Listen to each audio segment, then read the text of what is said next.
She revolutionized folk music in the 60s, but didn't let it limit her, with hits such as Both Sides Now, Amazing Grace, and the classic Send in the Clowns. Known as well for her activism as her music, she came to represent a generation. But there were also darker times, including illness, depression, and the death of her only son. But with strength and optimism, she carried on and continues to perform and inspire today. Hello, I'm Ernie Manouse. Coming up on Interviews, our conversation with Grammy and Academy Award nominee Judy Collins.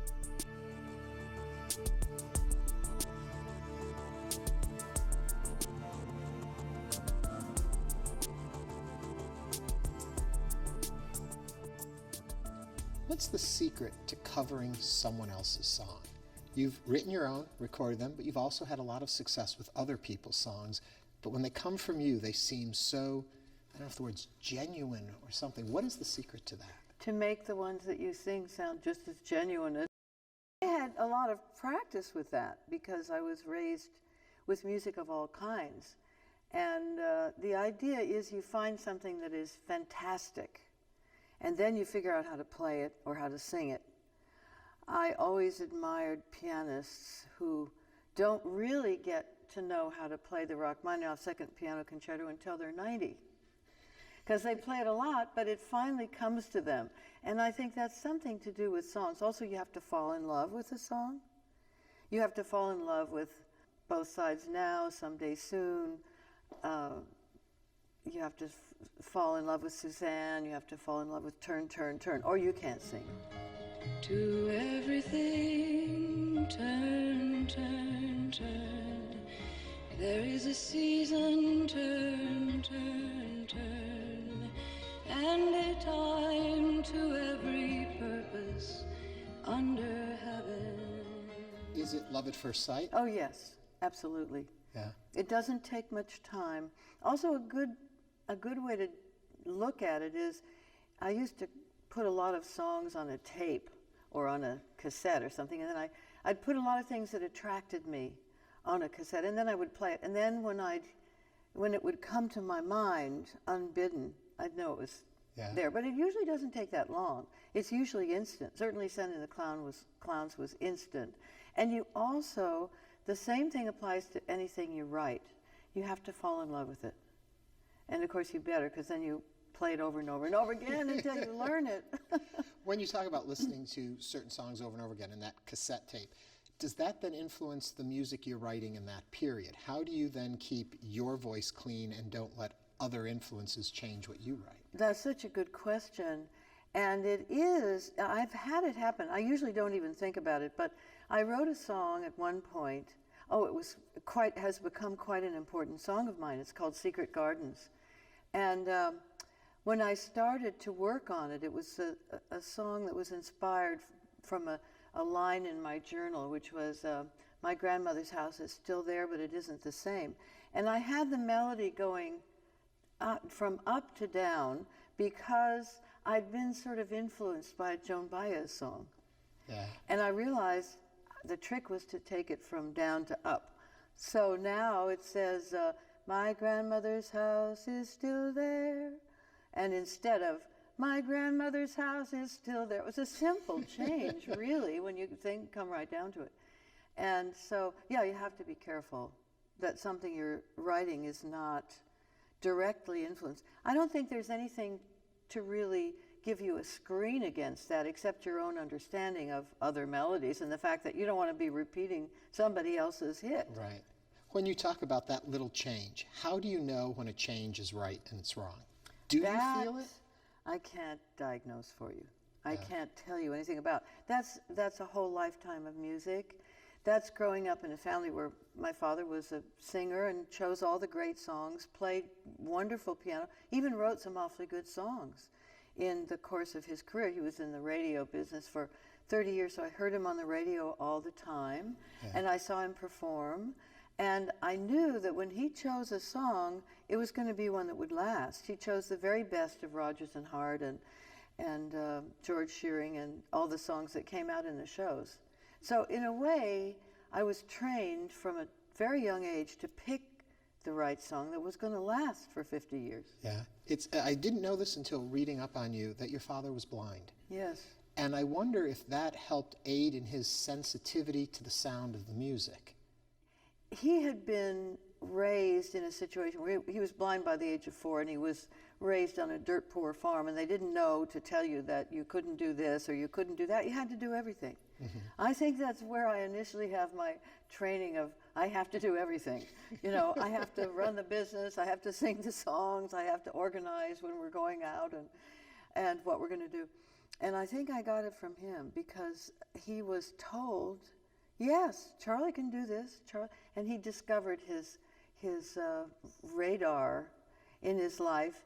My grandfather, on my father's side, my great-grandfather Booth, was at the farm one day, and Daddy was in the middle of the field. He was about 3.5 years old, and he was clapping his hands, and my great-grandfather said to him, "Charlie, what are you doing?" And he said, "I'm listening to the barn." That's how he created the environment in which he knew where everything was, and he knew he could never wear a tennis shoe because it didn't make any noise on the pavement. Yeah. And he got around in the world in the way that it was amazing. He was never, you would never know he was blind until you'd been around for a while. But he didn't use a dog, didn't use a cane. And he was reluctant to do so under any circumstance, including when he was head of the Organization for the Blind in Denver, where they told him, you have to have a cane. So he got this short little pretend cane, and then he would bring it out when it extended. Right. If bring it out when there was somebody from Washington who came to Denver who wanted to know how the Institute for the Blind was doing in Denver. It was a very short-lived job, I'll tell you that. What do you think you took from your dad? I learned everything from him. Yeah. I learned about practicing, about consistency, about showing up, about taking responsibility for what you do and what you say, about no matter how drunk he was the night before, he would always wake up happy. He would always be singing in the morning. He would, he was up against an enemy that he didn't understand, which was alcoholism, which is genetic. I think his father was an alcoholic, died young, by the way, very Irish. And I learned about how to do this from him. Yeah. And I learned about the discipline that I learned was extremely important, because the road and what one does as a performer and a writer and a singer and a creator of an environment which is supposed to make other people feel better, and I hope it always does, is to be disciplined. You can't do it otherwise. We've been talking amongst my friends and I recently about positive attitude.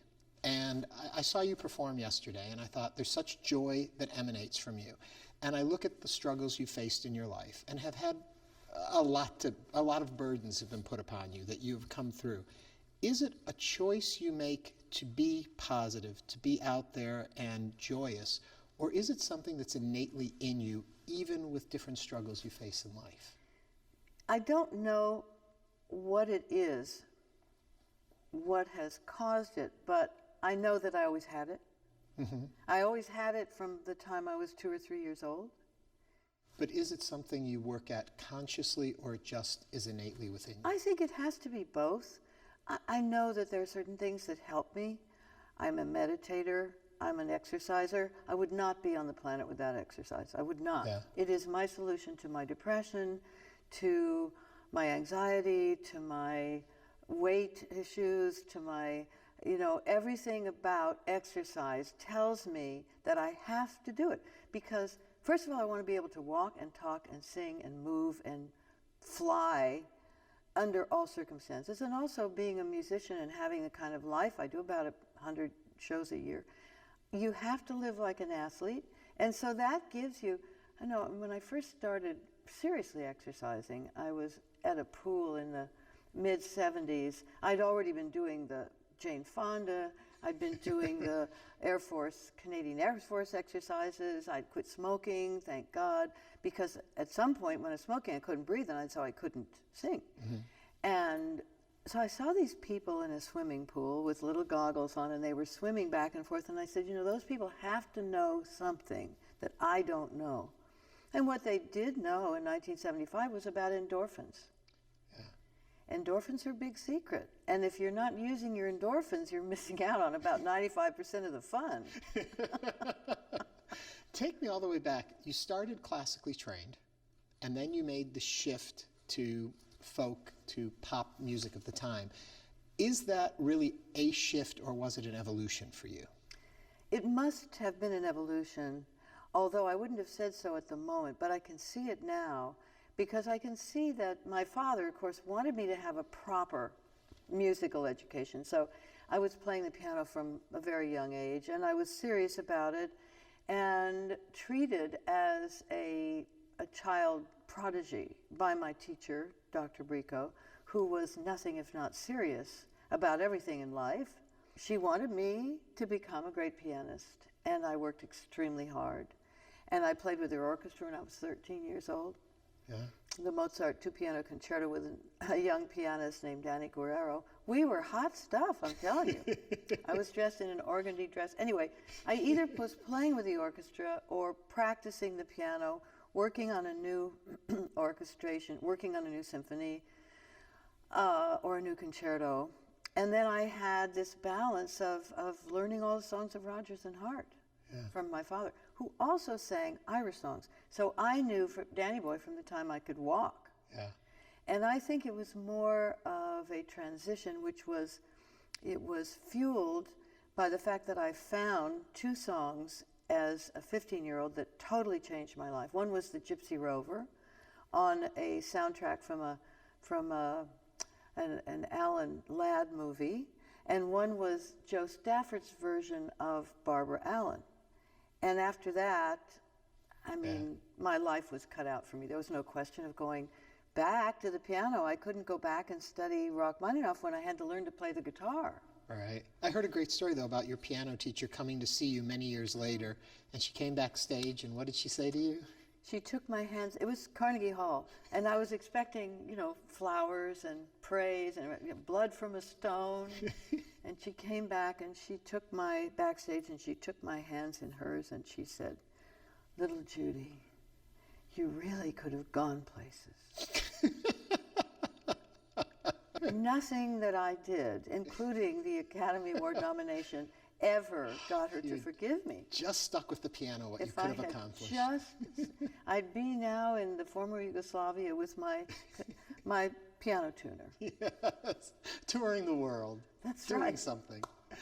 When was it you realized you had made it? When was it the moment that you realized people knew who you were? People got your music, that it had connected? Well, there was always, first of all, I only thought of myself when I started doing this. Even though I had a couple of records out, I still thought of myself as a storyteller, not as a singer. But then I found a teacher and I began to learn how to sing, which helped quite a bit. After you'd had a few albums out. After I'd had. In fact, I'd had 4 or 5 albums. And when I found my wonderful teacher, Max Margulies, which is a whole different story and about whom I should make either a movie or write a whole book. But he did it. He did this for me over a course of about 32 years. However, when I had made my 7th album, and it was a huge hit, and I was now top 10 on Billboard, and which is now something people don't know anything about. Amazon they know about. I'm right. top 10 in Amazon again today, so thank you, God. Yes. Up there with Don Henley and Keith Richards, and I've probably done the thing they've done, but we're all, healthy, I think, which is a difference. But I got the feeling when Both Sides Now became a hit because people started answering my phone calls. Hal Prince answered my phone call in 1973 when I called him about having found Sending the Clowns on an album. I thought that you'd want what I want. Sorry, my dear. But where are the clowns? Quick, send in the clowns. So people started answering my phone calls. And also I made enough money to, first of all, buy my mother a car in 1968 and send my parents on a trip to to Hawaii. And I knew that something had shifted. Yeah. Because I didn't have the money to do that before. In fact, my manager was always saying, "We don't have enough money to pay your taxes." And Willie Nelson and I have wept over that quite often. Yes. You mentioned, Willie, there's a lot of wonderful people that have come into your life. And one that fascinates me is Bob Dylan.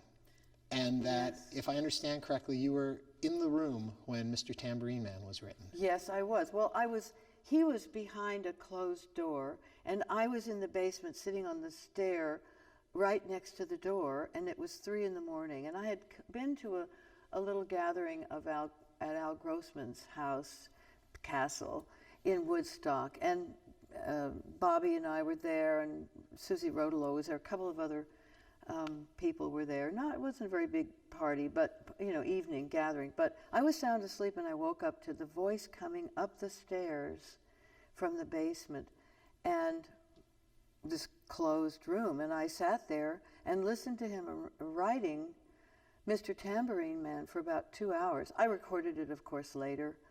I had already recorded a couple of Dylan songs. I'd recorded Masters of War, which I should get out again and start learning, actually, and Lonesome Death of Hattie Carroll, and also that lovely Fare Thee Well, My Own True Love, beautiful song of his. And so I loved him, I loved his work, but this was mind-blowing to hear the song. Hey, Mr. Tambourine Man, play a song for me. I'm not sleepy, and there is no place I'm going to. Hey, Mr. Tambourine Man, play a song for me. In the jingle jangle morning, I'll come following you. Brilliant. It's a brilliant song. It's a brilliantly written song, and it was of the moment. I mean, he was really, he writes about in Chronicles, it is a great mystery because there were 10 years where he wrote these magnificent songs, and then it ended. Mm-hmm. There was a period of a few years where he came in from Colorado. I'd met him in Colorado in '59 when he was trying to get a job. Couldn't go to, couldn't get a job anywhere, singing those terrible, some of the worst Woody Guthrie songs I ever heard, and singing them badly, and didn't know what his name was. He was Robert Zimmerman one day, and the next day he was somebody else.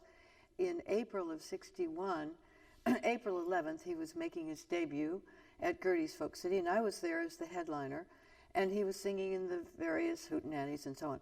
And I didn't get it, and then about 3 or 4 months later, I read the lyric of Blowing in the Wind in a copy of Sing Out, and the melody was printed up there. I said, where did this come from? Mm-hmm. Where did this come from? So it must have taken him maybe 2 years, bumming around New York, sleeping in different people's apartments, which he had done in Denver too when I first met him in Colorado. And then all of a sudden these songs started coming, and he talks about it in Chronicles. And he says, it started to happen, and it was dependable, and it was always happening, and there were all these songs, and then nothing. Well, there are some pretty nice songs, but there's nothing Right. of that level. Do you ever fear that happening in your career? Do you ever fear that there'll be a time you'll sit down to write and it won't be there? No, I don't. I'm not. The level that he was writing on was a kind of a breakthrough level culturally and politically and socially. I mean, it kind of flew into a whole new realm. I have never written anything like that. I've written some songs that I consider to be pretty decent songs, but this was really kind of earth-shattering. Yeah. And it did come to an end, and yet, to his credit, he kept writing, and he came up with some pretty good songs. They're lovely. There's some very good things which I've recorded, and that's a sign that they're pretty good. When you're singing, when you're performing songs that you've performed for a long time, do you come to them differently? Do the lyrics mean something different as you grow and evolve? Or in the moment, do you try and capture the memory at the moment you first came to the song? No, I have to be in the moment, and that's really the secret.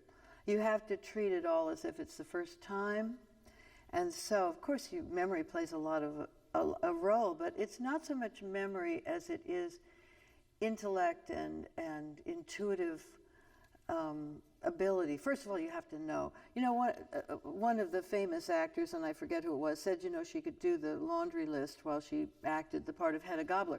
I don't find that that's true. Yeah. I am not doing the laundry list. And I think that that's terribly important, because what's happening in the moment is a fresh view of something. That's why, you know, I think of it as service.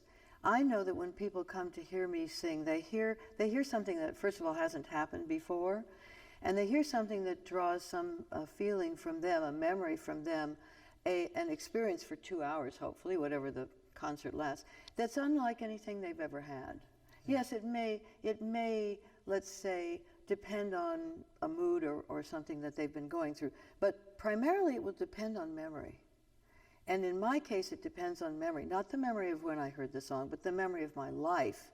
That's what people are supposed to be doing, is deeply involving themselves in their own memories of their own lives, and also deciding, sometimes in ways that they will express to me, that this has changed their life, that what they felt during that experience changed their lives. Yeah. I had a reviewer once in England say that he felt scarred after hearing me, and I thought that's a good thing.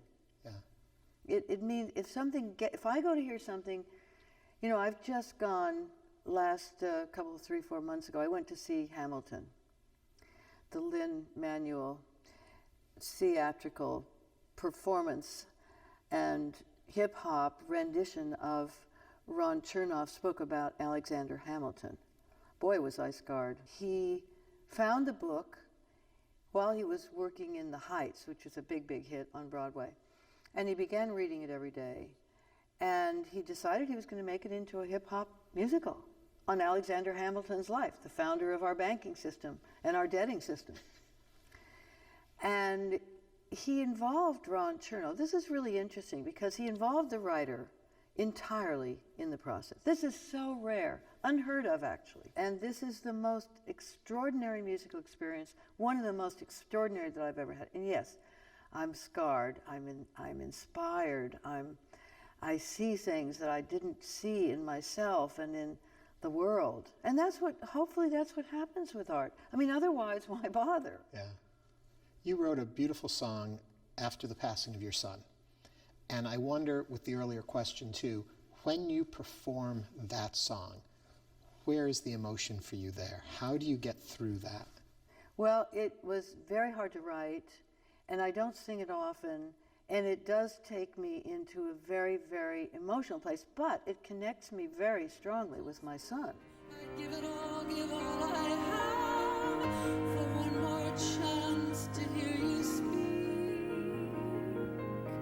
Wings of angels, tears of saints, prayers and promises won't bring you back. Come to me in dreams again. To feel emotions and to feel grief and to feel despair, they're not terrible things. They're part of our lives. And so that song for me does it. I mean, I can sometimes barely walk after I sing it, but that's okay. Yeah. It helped me, writing that song helped me to get over losing him. It was one of the things that did, although also writing did. I've written 2 or 3 books that deal with his suicide and with suicide in general. And it helps to write about it. It helps to get it out into the world and think of suicide not as a taboo, but as someone's choice. And by the way, I'm an attempter. I tried to kill myself, it was over a piece of music that I was struggling to learn, and I was being asked to perform, and I knew I wasn't up to it. You know, so my answer was suicide. Most people don't think like that. Suicide is a terrible blight. I just was learning about the 226,000 suicides in the armed services in the last, I think, 6 or 7 years only. And by the way, it adds up to about 20% of the yearly number of suicides that are, by the way, acknowledged. You know, many suicides are not acknowledged. A lot of things have happened to suicide prevention and with the idea of understanding when people have mental illness. Not nearly enough, but there's more than there was when my son died. There's much more ability to write about it, to talk about it. There are suicide prevention groups all over the country. I do a speaking engagement every once in a while where I talk about the issues in my life with suicide, and then I share with people about what their experiences are. The best possible way to heal, by the way. Yeah. Well, thank you for all the music you've given us over the years to help us heal through so many things, and the music continues to come out. Thank you. It's been a pleasure and a privilege talking to you. Judy Collins. Thank you.